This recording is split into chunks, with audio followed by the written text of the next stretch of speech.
honest to God, never ako nagbigay ng instruction sa kanya na patayin sinong dapat patayin, gano'n.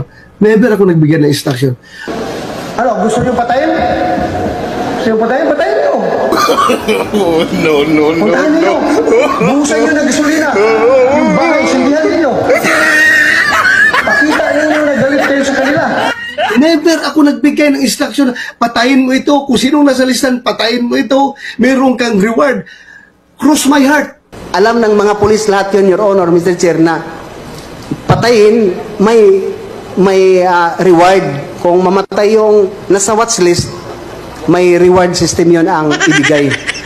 Your Honor, Mr. Chair, maski may kasalanan yun o wala, may ginawa na totoong nabaybas o wala.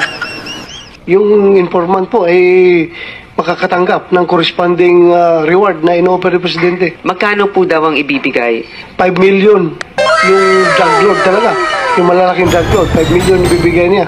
Kahit na pulis, kasama doon na makakatanggap sa pera na i-offer niya. Pero sa amin naman, internal, meron kaming ibang reward system.